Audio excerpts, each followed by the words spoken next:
everyone, how are you all? Hope you all are doing well and study very hard. हम लोगों की organometallic series चल रही है, ठीक है। लास्ट क्लासेस में हम लोगों ने देखो ऑक्सीडेटिव एडिशन, रिडक्टिव एलिमिनेशन कर लिया, ठीक है। आज हम करेंगे ट्रांसमेटलेशन, इसके बाद आएगी बीटा हाइड्राइड एलिमिनेशन जो कि सबसे ज्यादा इंपॉर्टेंट है, और माइग्रेटरी इंसर्शन जिसको हम एल्कीन इंसर्शन भी कहते हैं, ये भी बहुत ज्यादा इंपॉर्टेंट है। ऑक्सीडेटिव एडिशन बहुत ज्यादा इंपॉर्टेंट थी, it is the base of the class, वो हर एक में ऐड हो जाती है, ठीक है। आज हम लोग करते हैं ट्रांसमेटलेशन, बहुत ही शॉर्ट है बट बहुत ही ज्यादा इंपॉर्टेंट है, क्योंकि इस पे अकेला 4 मार्क्स का क्वेश्चन आ जाता है। जैसे कि मैंने प्रीवियस ईयर क्वेश्चन लिखा है, इसके स्टेप में ट्रांसमेटलेशन हो रहा था, तो जिसको पता था तो उसे 2 सेकेंड्स के अंदर ये क्वेश्चन कर लिया होगा, ठीक है। अब हम प्रोसीड करते हैं आज की क्लास की तरफ। देखो ट्रांसमेटलेशन का क्या मतलब होता है। ट्रांसमेटलेशन का मतलब होता है एक मेटल है दूसरा मेटल है, ठीक है। देखो ट्रांसमेटल, मेटल से ये पता चल रहा है कि मेटल एक्सचेंज हो रहे हैं, या आप कहें तो लिगेंड एक्सचेंज हो रहे हैं। तो होता क्या है, जैसे for example let's suppose we have metal 1 और यहाँ पे हमारा एक लिगेंड लगा हुआ है N, और एक मेटल है हमारे पास फॉर एग्जाम्पल मेटल 2 और यहाँ पे लिगेंड लगा हुआ है R। तो जब दो मेटल्स आपस में लिगेंड एक्सचेंज कर ले, मतलब ये यहाँ पे आ जाए और ये यहाँ पे आ जाए, तो होगा क्या, मेटल 1 पे वी हैव नाउ R और मेटल 2 पे नाउ वी हैव N। तो this is called as transmetalation. देखो reaction in which two metals exchange their ligands, उन्होंने अपने ligands को exchange कर लिया, that process is called as transmetalation। अभी हम आगे पढ़ेंगे what is the driving force, why this thing is happening, कि वो अपने मेटल को छोड़ के दूसरे मेटल के पास जा रहा है, ऐसा क्यों हो रहा है, या लिगेंड के साथ क्या इंटरेक्शन हो रहा है उसका, तो वो उसकी ड्राइविंग फोर्स अभी हम करेंगे, ठीक है। इसकी सबसे इंपॉर्टेंट बात होती है that there is a no change in the oxidation state. इसकी जो भी ऑक्सीडेशन स्टेट है वो वही रहेगी, इसकी जो ऑक्सीडेशन स्टेट है वो वही रहने वाली है। जैसे अब हमें खूबसूरत सा मैंने क्वेश्चन लिखा हुआ है, इसी से हमारी सारी चीजें सॉल्व हो जाएंगी, ठीक है। ये क्वेश्चन आ भी चुका है प्रीवियस ईयर में, ठीक है। ये इसमें स्टेप में इन्वॉल्व है, ये वाला स्टेप, ठीक है। तो ये बहुत ही इंपॉर्टेंट रिएक्शन है। देखो ये क्वेश्चन है, इसमें होता क्या है, यहाँ पे हमारा कार्बन और टिन का बॉन्ड बना हुआ है, ठीक है। यहाँ पे प्लेटिनम का आयोडीन के साथ और प्लेटिनम का फिनाइल रिंग के साथ बॉन्ड बना हुआ है। होता क्या है, ये बॉन्ड यहाँ से ब्रेक करता है, ये बॉन्ड यहाँ से ब्रेक करता है, और ये जो पूरी स्पीशीज है प्लेटिनम L2 और जिसके साथ ये फिनाइल लगा है, ये जाके इस एल्कीन के साथ बॉन्ड बना लेता है। मींस यहाँ पे क्या रिएक्शन होती है, C डबल बॉन्ड C, यहाँ पे CH3, यहाँ पे CH3, यहाँ पे CH3, बस आपको ये ग्रुप उठाना है, दैट इज प्लेटिनम के साथ कार्बन बॉन्ड बनाता है। प्लेटिनम के साथ जो भी चीज लगी हुई है वो वैसी की वैसी रहती है, सिर्फ आयोडीन रिमूव हो जाता है और वो टिन के साथ बॉन्ड बना लेता है। Means iodine tertiary butyl tin, इसको बोलते हैं टर्शरी बुटाइल टिन। अब ये क्यों हुआ, what is the driving force of this reaction. The driving force of this reaction is, जो ये कार्बन है टिन के साथ, हमें पता है कार्बन, हम लोग पूरी तरह मेन ग्रुप पढ़ चुके हैं, carbon silicon germanium tin and lead, ठीक है। ये होता है, जैसे जैसे नीचे जाते हैं इलेक्ट्रोनेगेटिविटी डिक्रीजेस, तो इसकी इलेक्ट्रोनेगेटिविटी काफी ज्यादा है। Electronegativity of carbon is much greater than electronegativity of tin. और इतनी इनऑर्गेनिक मैंने आप लोगों को पढ़ाया और इतने बार समझाया कि जब भी दो स्पीशीज के बीच में इलेक्ट्रोनेगेटिविटी डिफरेंस कम होगा तो बॉन्ड स्ट्रॉन्ग होगा, और अगर इलेक्ट्रोनेगेटिविटी डिफरेंस ज्यादा होगा तो बॉन्ड वीकर होगा। अगर ये बात नहीं पता है तो इसको अभी हम इन शॉर्ट लिख लेते हैं। यहाँ पे लिख लो कि जिसमें भी इलेक्ट्रोनेगेटिविटी डिफरेंस ज्यादा होगा, ठीक है, जो भी बॉन्ड्स के बीच में इलेक्ट्रोनेगेटिविटी डिफरेंस ज्यादा होगा वो बॉन्ड वीकर होगा, वो बॉन्ड वीकर होगा, और जिसमें इलेक्ट्रोनेगेटिविटी डिफरेंस कम है वो बॉन्ड स्ट्रॉन्गर होगा, वो बॉन्ड स्ट्रॉन्गर होगा।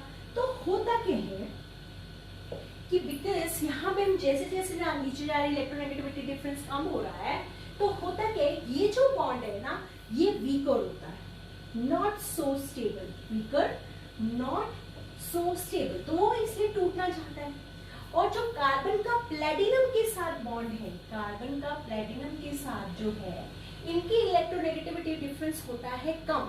तो जब इनकी इलेक्ट्रोनेगेटिविटी डिफरेंस कम होता है तो platinum wants to make a bond with carbon, तो ये पूरी स्पीशीज हटती है, आयोडीन के साथ बॉन्ड बना लेती है और ये जो है प्लेटिनम के साथ बॉन्ड बना लेती है। तो हम एक और चीज भी लिख सकते हैं दैट कार्बन प्लेटिनम का जो इलेक्ट्रोनेगेटिविटी डिफरेंस है वो कम है as compare to electronegativity difference between carbon and tin.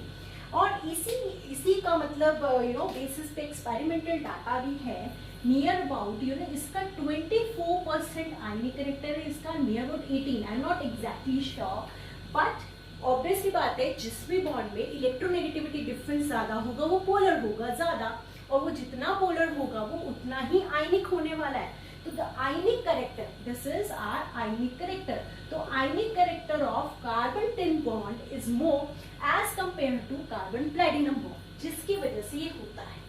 पहली बात समझ में आई, दिस इज ट्रांसमेटलेशन, आपके लिगेंड्स एक्सचेंज होता है, सिंपल सी बात है। अब ये क्वेश्चन बहुत इंपॉर्टेंट आते हैं, गेट का तो ये फेवरेट क्वेश्चन है, ये सीरीज मतलब अभी जैसे फॉर एग्जांपल आपको 4 मेटल्स दे देंगे लगे हुए, आपको ये बताना होगा कि किसमें ट्रांसमेटलेशन होने की पॉसिबिलिटीज आ गई, तो आप किस चीज के ऊपर बेस कर रहा है, हमारा ये देखो what is the driving force, the driving force is the electronegativity difference, जितना ज्यादा इलेक्ट्रोनेगेटिविटी डिफरेंस हो रहा है उतनी जल्दी बॉन्ड ब्रेक हो रहा है। तो what is the driving force of transmetallation? The driving force of the transmetallation is electronegativity difference. जितना ज्यादा electronegativity difference होगा उतना वो particular species transmetallation करेगी। तो यहाँ पे हमें बताना है rate of transmetallation की कौन सी जो species है सबसे ज्यादा transmetallation करेगी। तो वो सबसे पहले है we have अल्काइन के साथ लगा हुआ है and we know the sp hybridization होती है अल्काइन की। और अगर आपने मेरी केमिकल बॉन्डिंग बहुत अच्छे से देखा होगा तो वहां पे मैंने बहुत बार समझाया है that electronegativity of sp is more than sp2 than sp3 and then, और सबसे ज्यादा s का होता है। और डोनर एबिलिटी की बात करें तो उल्टा हो जाता है, अगर हम ये चीज डोनर एबिलिटी की बात करें तो डोनर एबिलिटी जो है sp3 की ज्यादा होती है than sp2 than sp than s, और इवन यहाँ पे हम लोग p भी लिख सकते हैं, pop की सबसे ज्यादा डोनर एबिलिटी होती है। तो इसकी इलेक्ट्रोनेगेटिविटी है ज्यादा, कार्बन और मेटल का ही तो बॉन्ड बना हुआ है, यहाँ पे कार्बन और टिन का बॉन्ड बना हुआ है। तो जितना ज्यादा इलेक्ट्रोनेगेटिविटी डिफरेंस होगा उतने जल्दी बॉन्ड टूटेगा और उतने जल्दी वो एक्सचेंज करेगा। तो सबसे पहले sp कार्बन देखेंगे, जहां पे sp कार्बन होगा उसकी ट्रांसमेटलेशन सबसे ज्यादा होगी। इसके बाद sp2, this is sp2 hybridised, तो हो बेसी बातें ज्यादा। अब आप कहोगे मैम बेंजीन भी तो sp2 हाइब्रिडाइज्ड है, ये भी तो sp2 है, पर इसका ज्यादा और इसका कम क्यों है? क्योंकि यहाँ पे वी हैव रेजोनेंस, यहाँ पे रेजोनेंस की वजह से double bond single bond character रहता है, तो प्योर sp2 करेक्टर नहीं होता, sp3 भी बीच में आता रहता है। तो इन दोनों के बीच में फ्लक्चुएशंस होते रहते हैं। तो because of the delocalization of double bond and triple bond pure sp2 नहीं होता, it is not pure sp2, it is pure sp2। तो इसलिए इसकी ट्रांसमेटलेशन ज्यादा होगी as compare to this. Now what is there, यहाँ पे क्या है, यहाँ पे क्या है, इट इज sp2 हाइब्रिडाइज्ड, ये sp2 हाइब्रिडाइज्ड है, बट ये जिस कार्बन से लगा है it is sp3 hybridised.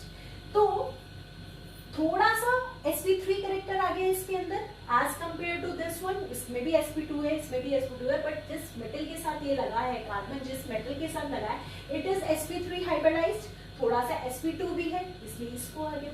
This is pure sp3, this is pure sp3 and now what about this, this is also sp3, but यहाँ पे लगा हुआ है s can be a halogen. Halogen से क्या होगा, बड़ा ध्यान से सुना, फ्लोरीन, क्लोरीन, ब्रोमीन, आयोडीन, ठीक है। क्या होगा, मान लो यहाँ पे फ्लोरीन है, ये अपनी तरफ इलेक्ट्रॉन को खींचेगा, इस पे डेल्टा पॉजिटिव करेक्टर आ जाएगा थोड़ा सा, तो पॉजिटिव करेक्टर, और वैसे इस पे क्या होता है डेल्टा नेगेटिव होता है, तो कुछ ना कुछ इसके नेगेटिविटी को ये कम कर देगा, न्यूट्रलाइज कर देगा। मींस इन दोनों की इलेक्ट्रोनेगेटिविटी डिफरेंस को ये कम कर देगा, जिसकी वजह से ये सबसे कम ट्रांसमेटलेशन देगा। तो आपको समझ में आ गया होगा, सबसे पहले sp3, फिर sp2, फिर sp2 benzene, because here is the delocalisation of electrons. Here sp2 के बगल में sp3 लगा हुआ है, तो जिसकी वजह से it is not pure sp3, something sp2 is also there. यहाँ पे प्योर sp3 कैरेक्टर है, ठीक है। यहाँ पे बिकॉज फ्लोरीन इज इलेक्ट्रोनेगेटिव, तो वो अपने तरफ इलेक्ट्रॉन को खींचेगा, उस पर पॉजिटिव कर देगा, थोड़ा सा उसका नेगेटिविटी उसको कम कर देगा, the electronegativity difference will be less, and if electronegativity difference will be less, the bond will be stable, it will not break easily. So here the transmetalation is very very slow. तो this is the rate of transmetalation. अब ये करते हैं previous question जो कि हमारा आया हुआ था नेट में, आया है CSI नेट दिसंबर 2011 में। Consider the following reaction mechanism, आपको ये दे रखा है, आपसे बस ये पूछा है, ये बता दो ये A क्या है, ये B क्या है और C क्या है, मतलब इसमें हुआ क्या। देखो स्टार्टिंग हो रही है यहाँ से, platinum with 2 ligands and the platinum is in 0 oxidation state. अब इससे बना क्या, देखो प्लैटिनम L2 के साथ एक फिनाइल लग गया, एक आयोडीन लग गया। जब भी इस तरीके की चीज होती है, अब देखो यहाँ पे कोऑर्डिनेशन नंबर था 2, यहाँ पे कोऑर्डिनेशन नंबर कितना हो गया 4, तो कोऑर्डिनेशन नंबर इंक्रीजेस। अब यहाँ पे ऑक्सीडेशन स्टेट इज 0, यहाँ पे इसकी वजह से -1, इसकी वजह से -1, तो ये हो गया +2, means oxidation state increases from 0 to 2। जहां पे कोऑर्डिनेशन नंबर इंक्रीज कर जाए, ऑक्सीडेशन नंबर इंक्रीज कर जाए, 0 to 2 हो रहा है, और प्लीज इलेक्ट्रॉन अगर इंक्रीज कर जाए तो that is called oxidative addition, means this process is oxidative addition. हमने अभी देखा नहीं है, हमको पता चला कि एडिशन हुआ है क्योंकि आपका देखो ऑक्सीडेशन स्टेट इंक्रीज कर गया है, कोऑर्डिनेशन नंबर इंक्रीज कर गया है, इलेक्ट्रॉन्स इंक्रीज कर गए, तो it should be oxidative addition. तो यहाँ पे हम लोग गए ऑक्सीडेटिव एडिशन, ऑक्सीडेटिव कार्बोपैलेटेशन, ये तो है ही नहीं यहाँ पे, अभी हम आगे भी पढ़ेंगे ये क्या होता है, but this is not metal halogen exchange भी नहीं है। पहली बात इसके बाद हेलोजन होना चाहिए ना, तो एक्सचेंज करेगा, तो ये तो बिल्कुल गलत हो गया, मतलब ये दोनों में से मेरा आंसर होने वाला है।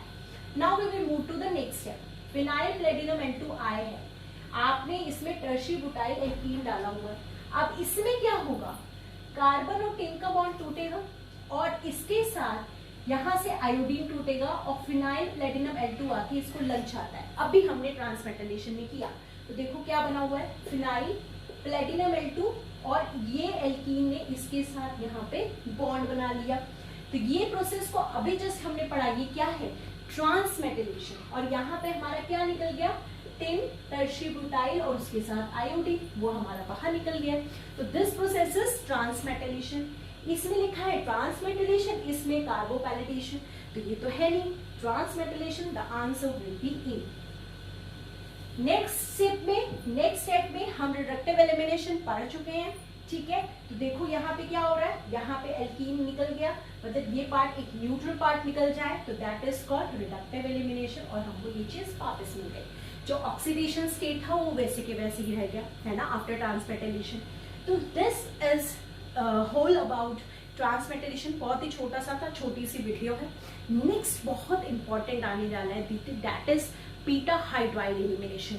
उसको बिल्कुल छोड़ना नहीं है क्योंकि इस समय वो ट्रेंड में, उस तरह के क्वेश्चंस बहुत ज्यादा आते हैं। तो अब हम लोग मिलते हैं अपनी नेक्स्ट क्लास में। Hope guys you like the video. This is for this video, thank you so much.